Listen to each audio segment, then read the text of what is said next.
the Great Sun Kingdom of the River developed floating cities on the Mississippi, their agricultural barges creating miles of fertile land that fed millions. Haudenosaunee peacekeepers, known as the Sky Bearers, routinely mediated disputes between nations from the Great Lakes to the Atlantic coast, using the Great Law of Peace as a respected international framework.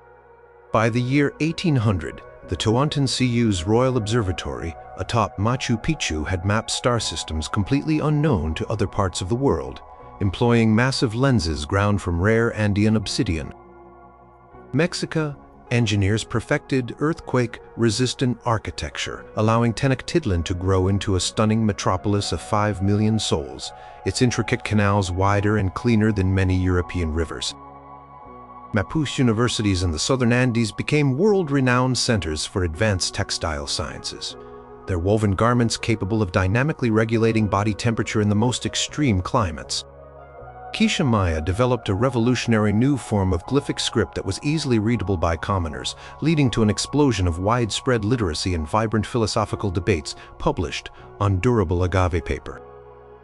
Haida-Tlingit fleets, with innovative sails woven from cedar bark and animal hide, regularly charted new routes across the northern Pacific, establishing bustling trade with communities as far as the Ainu lands of present-day Japan. Number 7. The coastal trade hegemony of the Haida-Tlingit Alliance. Along the rugged, rain-swept coastlines of the Pacific Northwest, a powerful maritime confederation emerged, dominated by the Haida and Tlingit peoples, along with their influential Kwakwaka-Wakwanu Chan Nuth and Coast Salish allies. This wasn't an empire in the traditional sense, but a dynamic network of wealthy, independent yet interconnected seafaring nations sharing common cultural traits and a mastery of the ocean's bounty. Their domain was the water, their highways the complex channels and open sea. Imagine vast flotillas of enormous cedar canoes, some over 60 feet long, and capable of carrying dozens of warriors or tons of trade goods, navigating the stormy northern Pacific. These were not mere boats, they were floating works of art, intricately carved with clan crests depicting ravens, eagles, bears, and whales, their prows soaring majestically.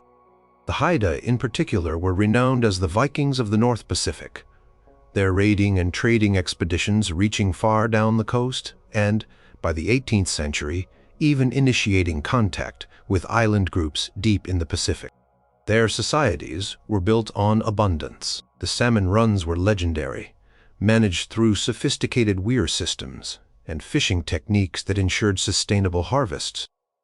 This protein-rich diet supported large populations and allowed for specialization in arts and crafts. Woodworking reached an unparalleled level of artistry. Towering totem poles, intricately carved with lineage stories and spiritual beings, fronted massive cedar plank longhouses. Inside, these homes were adorned with beautifully carved and painted screens, boxes, and ceremonial regalia. Wealth, in this part of the world, was not just accumulated, it was distributed. The potlatch ceremony, a complex institution of feasting, gift-giving, and ceremonial display, was central to their political and economic systems. Chiefs and high-ranking individuals would demonstrate their power and prestige by giving away or even destroying vast quantities of accumulated wealth, blankets, canoes, copper shields, and precious oils. This system ensured the circulation of goods and affirmed social hierarchies and alliances. By the 19th century, these potlatches grew to such a scale that they attracted attendees from hundreds of miles away, lasting for weeks and involving the exchange of goods sourced from across the continent through intricate down-the-line trade networks. The Haida-Tlingit Alliance also developed a sophisticated understanding of metallurgy, primarily working with native copper, which they fashioned into treasured heirlooms and symbols of wealth known as coppers. These weren't tools, but prestige items, their value increasing with each exchange. As trade expanded, they began to acquire and work iron from trans-Pacific drift wreckage and later through direct trade with Ainu and Siberian communities, developing unique forging techniques that blended with their traditional artistic styles. Their navigators, using knowledge of currents, stars, and coastal landmarks passed down through generations, were fearless explorers, and by the early 1800s, there were regular if perilous trade voyages between the northwest coast and coastal community and Kamchatka and northern Japan, exchanging rich furs, carved cedars, and potent fish oils for Siberian iron, textiles, and new plant-free atolls. This coastal trade hegemony was a testament to human ingenuity and adaptation, a vibrant, art-filled civilization thriving on the edge of a bountiful sea. Number 6. The K'iche Maya Resurgence. Deep in the highlands of what is now Guatemala and across the Yucatan Peninsula, the flame of Maya civilization, which had flickered in previous centuries, blazed anew. K'iche Kingdom, alongside resurgent city-states like Itza of Yucatan, and a powerful league of Yucatan polities centered around Mayapan and Chichen Itza, which saw a new intellectual flourishing, spearheaded a remarkable cultural and scientific renaissance. This wasn't a single unified empire, but a collection of sophisticated kingdoms and city-states bound by shared linguistic roots, religious beliefs, and a renewed passion for knowledge. The most striking development was the democratization of their famous hieroglyphic writing. Traditionally, the domain of priests and scribes, a simplified, more phonetic version of the script was developed in the K'iche capital of Q-Markaj.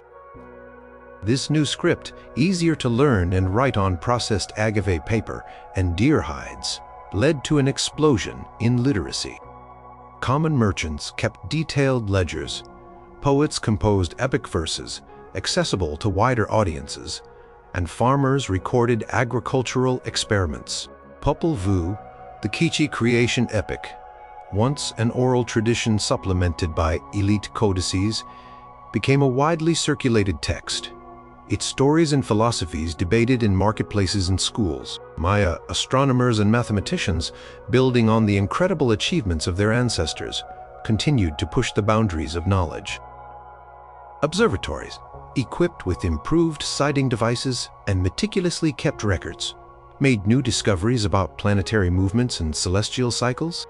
Their calendar systems, already astonishingly accurate, were further refined. Mathematicians explored concepts of advanced algebra and geometry, their calculations essential for the ambitious architectural projects that characterized this resurgence. New pyramids, more slender and adorned with vibrant stucco reliefs depicting historical events and astronomical conjunctions, rose in cities across the Maya lands. Trade flourished. Cacao, salt, obsidian, jade, and brilliantly colored quetzal feathers moved along well-maintained roads and sea routes that connected the Maya world with the Mexica, the Caribbean islands, and even burgeoning powers in the Isthmus of Panama. Maya merchants were known for their shrewdness and their extensive networks. They established trading colonies in distant lands, bringing back exotic goods and new ideas. The city of Yucatan, on an island in Lake Petin Itza, became a legendary trading hub, its canoes laden with goods from across Mesoamerica. One of the most intriguing developments was in the field of medicine and botany.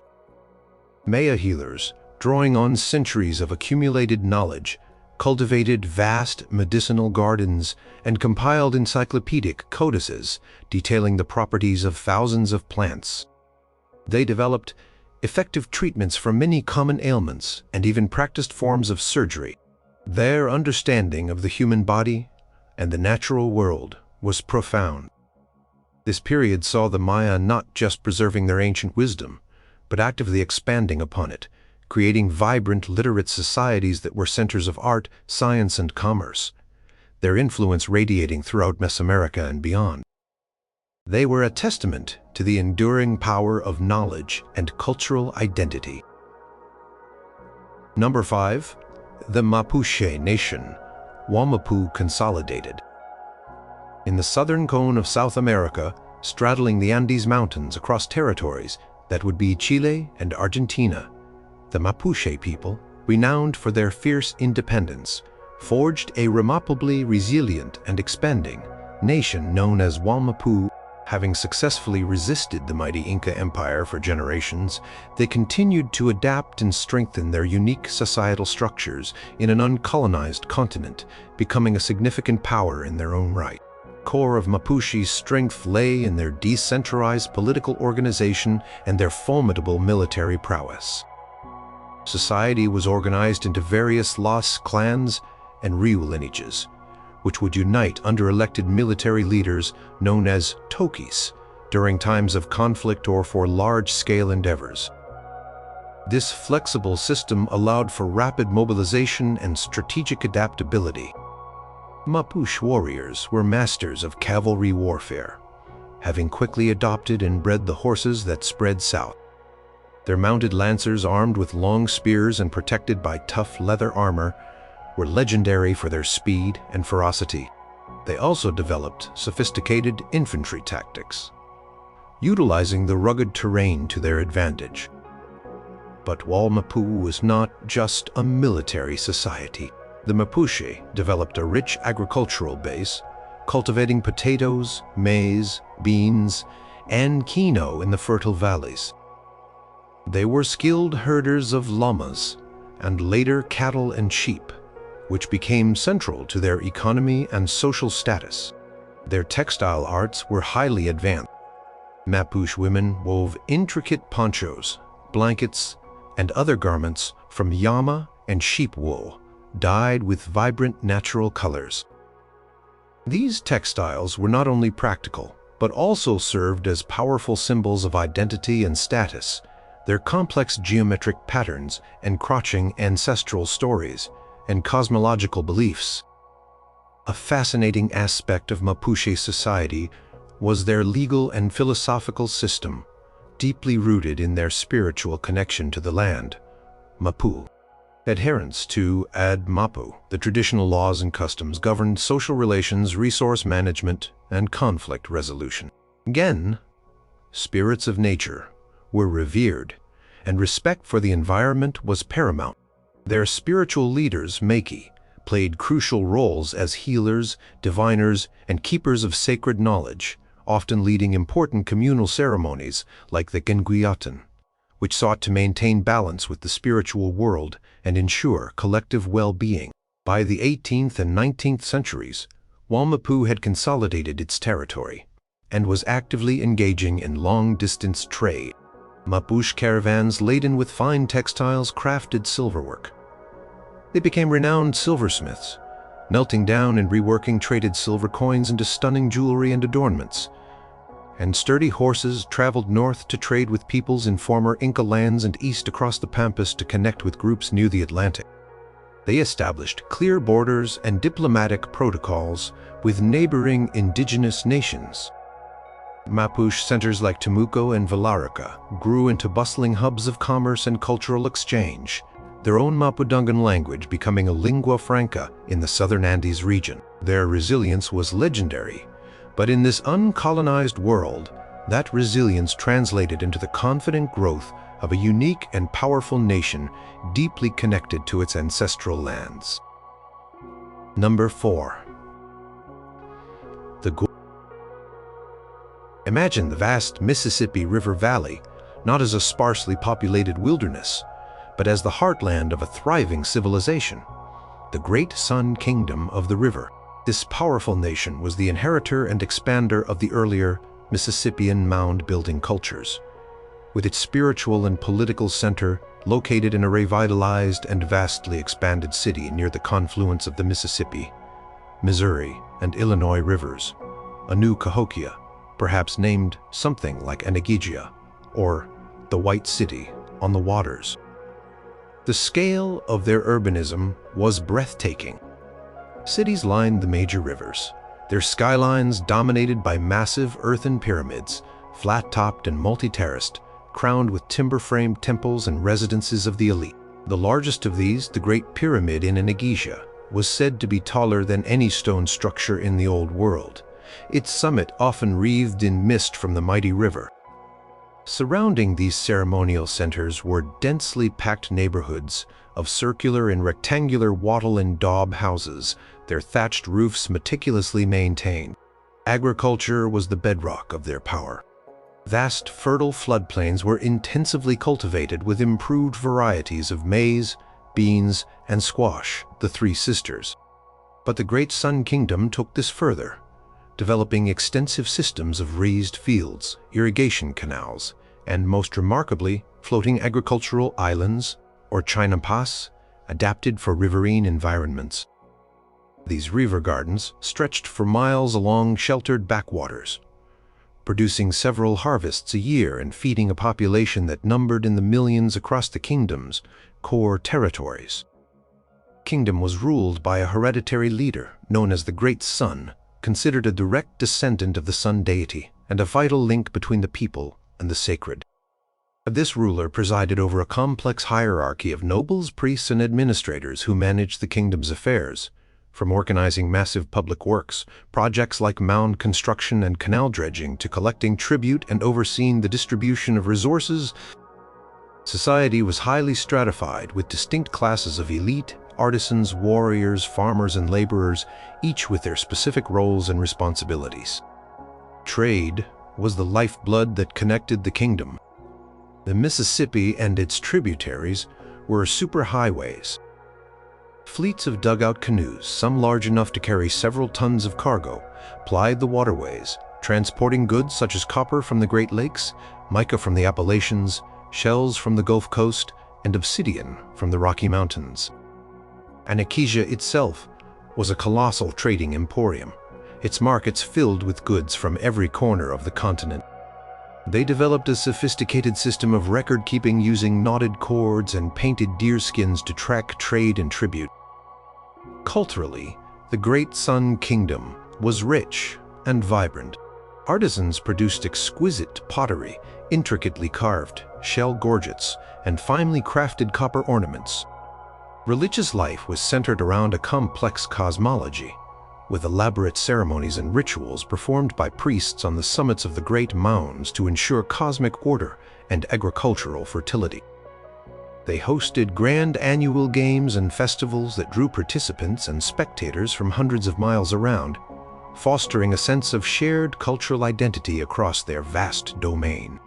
The echoes of their drums and the songs from their temple peaks resonated across the great river valley, a testament to a civilization that had truly mastered the heartland of the continent. Number 3. The Haudenosaunee Confederacy, Keepers of the Eastern Door. Nestled in the woodlands and fertile lake regions of the Northeast, the Haudenosaunee Confederacy, also known as the Iroquois League, or the Six Nations, Mohawk, Oneida, Onondaga, Cayuga, Seneca, and later the Tuscarora, evolved into one of the most politically sophisticated and influential powers on the continent. Their unique form of governance, the Great Law of Peace, Ka'anerico Way, became a model for intertribal diplomacy and internal cohesion, allowing them to project remarkable strength and stability. The genius of the Haudenosaunee lay in their constitution, an oral tradition meticulously preserved by wampum belts, which established a federal system uniting the member nations while preserving their individual autonomy. Decisions were made by a Grand Council of 50 hereditary sachems, or chiefs, chosen by clan mothers, a clear indication of the significant political power wielded by women within their society. This council operated on principles of consensus and lengthy deliberation, ensuring that all voices were heard. The Great Law provided mechanisms for conflict, resolution, mutual defense, and the incorporation of new peoples, making the Confederacy both resilient and capable of expansion. Their heartland, around the Finger Lakes of present-day New York, was a landscape of well-ordered agricultural villages. Haudenosaunee women were the primary farmers, cultivating vast fields of corn, beans, and squash. The three sisters using sustainable agricultural techniques like companion planting and crop rotation. These crops provided a reliable food surplus that supported large populations and freed up men for hunting, trade, and warfare or diplomacy when necessary. The iconic longhouse, a large communal dwelling made of bark and timber, housed multiple related families, fostering a strong sense of community and shared responsibility. Some of these longhouses grew to be hundreds of feet long, virtual villages under a single roof. Confederacy's influence extended far beyond its core territory. Through a combination of shrewd diplomacy, strategic alliances, and, when necessary, formidable military strength, they established a vast sphere of influence that stretched from the Great Lakes down the Susquehanna River and eastward towards the Hudson. Haudenosaunee diplomats, renowned for their oratory and adherence to protocol, mediated disputes between other nations and negotiated complex trade and peace treaties. Their covenant chain of alliances became a key feature of intertribal politics across the eastern part of the continent. They were skilled traders, their canoe routes and forest trails connecting them to a continental network. Furs, agricultural products, and crafted goods like wampum, which served as a medium of exchange and a record of agreements, flowed through their lands. In this uncolonized world, the Haudenosaunee further developed their systems of governance and knowledge. They established houses of learning where young people were taught the great law, oral traditions, herbal medicine, and diplomatic protocols.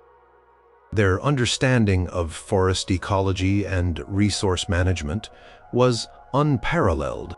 By the 19th century, the Grand Council at Onondaga was not just a meeting place for the Six Nations, but an international center where representatives from dozens of other indigenous nations came to seek counsel, resolve disputes, and forge alliances under the symbolic shelter of the Great Tree of Peace. The Haudenosaunee demonstrated how principles of unity, democracy, and respect for the natural world could form the foundation of a powerful and enduring society. Number 2. The Mexica Triple Alliance. The Eagle Ascendant. In the heart of Mesoamerica, the Mexica, often known as Aztecs, and their allies in the Triple Alliance, Texcoco and Tlacopan, forged an awe-inspiring civilization centered on the magnificent island city of Tenochtitlan. This metropolis, built on Lake Texcoco, was a marvel of engineering and a testament to Mexica's ambition and organizational genius. In an uncolonized timeline, its growth and influence continued to shape the destiny of the entire region. Tenochtitlan itself was a breathtaking sight. By the 18th century, it had grown into one of the largest and most sophisticated cities on Earth, with a population numbering in the millions. Vast stone causeways, wide enough for 10 horses to ride abreast, connected the island to the mainland. An intricate network of canals served as the city's arteries, bustling with thousands of canoes carrying goods and people. Towering pyramids dedicated to deities like Huitzilopochtli, god of sun and war, and Tlaloc, god of rain, dominated the city's sacred precinct, their temples adorned with vibrant murals and intricate carvings. Aqueducts brought fresh water from mainland springs, while ingenious waste management systems kept the city remarkably clean.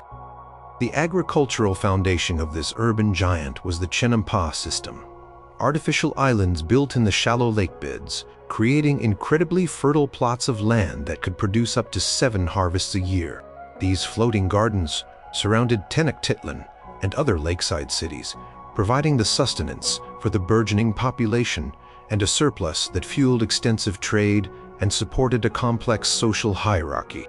The Meca state was highly organized, with a powerful emperor, the Haida-Tlingit, at its apex, supported by a council of nobles, priests, and experienced warriors. Society was stratified with distinct classes of nobility: Pipiltan, commoners, Mesahualtan, merchants, Pochteca, and artisans. Pochteca were a particularly influential group, undertaking long-distance trading expeditions to the farthest reaches of Mesoamerica and beyond, sometimes acting as spies and diplomats for the emperor. They brought back luxury goods like jade, quetzal feathers, cacao, and turquoise, which adorned the elite and were used in religious ceremonies. Warfare was a significant aspect of Mexican culture and statecraft, seen not just as a means of conquest, but also as a sacred duty to provide captives for sacrifice, a practice central to their cosmology. Their armies, composed of highly disciplined warriors from various orders like the Eagle and Jaguar Knights, were renowned for their effectiveness. However, in this uncolonized reality, while maintaining their martial traditions for defense and targeted expansion, the Mexica also increasingly turned their energies toward internal development and more nuanced forms of regional influence. They invested heavily in infrastructure, expanded their sophisticated marketplaces. The market at Tlatelolco was legendary for its size and variety of goods, and fostered centers of learning. The city of Texcoco, a key member of the Triple Alliance, was particularly renowned as a center of intellectual and artistic pursuits. Under philosopher kings like Nezahualcóyotl and his successors, Texcoco boasted magnificent botanical gardens, zoos, and vast libraries filled with pictorial codices detailing history, astronomy, poetry, and law. Mexica astronomers meticulously tracked celestial movements, developing highly accurate calendars. Their artisans produced stunning works in feather art, gold and silver smithing, and stone sculpture. By the early 19th century, Mexican metallurgists, building on Tarascan knowledge gained through trade and alliance, began experimenting with bronze alloys, leading to stronger tools and eventually new forms of weaponry that further solidified their regional power, not just through conquest, but through technological and cultural prestige. The Mexico world was a dazzling, dynamic, and often intense civilization, a true powerhouse of the Americas. Number 1. The Tawantinsuyu, Empire of the Four United Parts. Stretching along the spine of the Andes Mountains, from the verdant highlands of present-day Colombia to the arid deserts of Chile and Argentina, the Tawantinsuyu, the Inca Empire, was the largest and arguably most organized polity in the uncolonized Americas. Governed from the magnificent capital city of Cusco, the navel of the world. This empire was a marvel of administration, engineering, and social cohesion, continuing its trajectory of sophisticated development. The sheer scale of the Tawantinsuyu was astounding. By the 18th century, its population numbered well over 20 million people, encompassing hundreds of different ethnic groups, all integrated into a single centrally managed state under the divine authority of the Sapa Inca, the emperor. The empire was divided into 4 great provinces, or suyas, each governed by a trusted relative of the Sapa Inca. A vast bureaucracy of officials meticulously organized in decimal hierarchies managed everything from census-taking and tax collection in the form of labor, the mata system, to resource distribution and the administration of justice. The Kakanan, the great Inca road system, was the empire's backbone. This incredible network of paved roads, suspension bridges, and way stations, tombos, spanned over 40,000 kilometers, traversing some of the most challenging terrain on Earth, from snow-capped peaks to coastal deserts. Relay runners called chascas could carry messages and small items across the empire with astonishing speed, maintaining communication and control. Llama caravans transported goods, while armies could be rapidly deployed to any corner of the realm. Inca engineering was legendary. Their stonemasonry, characterized by massive, precisely cut stones fitted together without mortar, was so perfect that a knife blade could not be inserted between them. Cities like Cusco and fortresses like Sacsayhuaman stand as enduring testaments to their skill. They also built extensive agricultural terracing, andans, on steep mountainsides, creating arable land where none seemed possible, and complex irrigation systems that transformed arid regions into productive farmlands.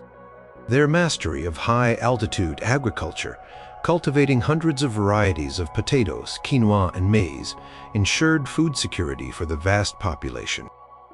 The Tawantinsuyu's economy was centrally planned and redistributive. There were no markets in the Mesoamerican sense. Instead, agricultural produce and crafted goods were collected in state storehouses, caucus, and then redistributed according to need and social status. The Mita labor system provided the workforce for massive public projects, from road building and mining to military service, and the production of fine textiles. Inca textiles, woven from fine vicuna and alpaca wool, were highly prized for their quality and intricate designs, often imbued with symbolic meaning. While lacking a written script in the traditional sense, the Inca used hypus, complex arrangements of knotted strings, to record vast amounts of statistical and narrative information. Quipuca Mayaks, or Quipu keepers, were highly trained specialists capable of interpreting these intricate records. In this uncolonized timeline, the Quipu system evolved further, incorporating new knotting techniques and color combinations to encode ever more complex data, including astronomical observations from the royal observatories and detailed dynastic histories. The Royal Observatory at Machu Picchu, expanded and equipped with polished obsidian lenses and intricate sighting devices, became a leading center for celestial studies, its scholars charting distant stars and refining the already precise Inca calendar.